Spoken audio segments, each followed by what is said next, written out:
Hi partners, സൗദിയിൽ income tax return file ചെയ്താൽ എത്ര കാലം വരെ ടാക്സ് ഉദ്യോഗസ്ഥർക്ക് പഴയ ഫയലുകൾ പരിശോധിച്ച് നമ്മെ ചോദ്യം ചെയ്യാൻ സാധിക്കും?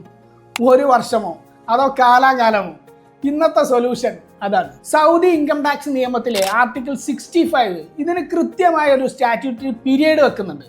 നോർമലി സാറ്റ്ക്ക് നമ്മുടെ കഴിഞ്ഞ 5 വർഷത്തെ കണക്കുകൾ വരെ തിരികെ പോയി പരിശോധിക്കാനും തെറ്റുകൾ കണ്ടാൽ പുതിയ അസസ്മെന്റ് നടത്താനും അധികാരമുണ്ട്. ഇവിടെ ശ്രദ്ധിക്കേണ്ട ഒരു കാര്യം, ഈ 5 വർഷം കണക്കാക്കുന്നത് നമ്മൾ റിട്ടേൺ ഫയൽ ചെയ്ത തീയതി മുതലല്ല, മറിച്ച് ആ റിട്ടേൺ ഫയൽ ചെയ്യാനുള്ള ഡെഡ് ലൈൻ ആയ അവസാന തീയതി മുതൽ 5 വർഷമാണ്. ഉദാഹരണം, 2024 റിട്ടേൺ ഫയൽ ചെയ്യാനുള്ള ഡെഡ് ലൈൻ 2025 ഏപ്രിൽ 30 ആണെന്ന് കരുതുക.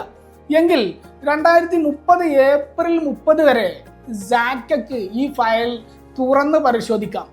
എന്നാൽ 2 സാഹചര്യങ്ങളിൽ ഈ കാലാവധി 10 വർഷമായി നീളും. ഒന്ന്, നമ്മൾ ഏതെങ്കിലും വർഷത്തെ ടാക്സ് റിട്ടേൺ ഫയൽ ചെയ്തിട്ടില്ലെങ്കിൽ.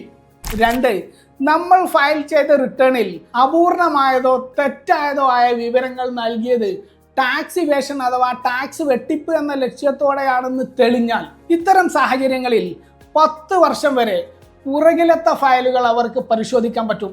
ഇനി നമ്മൾ അങ്ങോട്ട് കൂടുതൽ ടാക്സ് അടച്ചിട്ടുണ്ടെങ്കിലോ? പണം തിരികെ ചോദിക്കാൻ നമുക്കും ചില അവകാശങ്ങളുണ്ട്. അമിതമായി അടച്ച ടാക്സ്, ഇൻകം ടാക്സ് തിരികെ റീഫണ്ടായി ലഭിക്കാൻ നമുക്ക് ആ വർഷം കഴിഞ്ഞ് 5 വർഷം വരെ സമയം ലഭിക്കും. ഇനി ടാക്സ് ഉദ്യോഗസ്ഥർ അയച്ച അസസ്മെന്റ് നോട്ടീസ് നമുക്ക് അംഗീകരിക്കാൻ പറ്റുന്നില്ലെങ്കിലോ? അതിനെതിരെ പരാതി നൽകാൻ പറ്റുമോ? അതാണ് ടാക്സ് ഡിസ്പ്യൂട്ട്സ്. അടുത്ത വീഡിയോയിൽ നമുക്ക് അത് നോക്കാം. Hope to see again. Naushad അക്രേറ്റ്.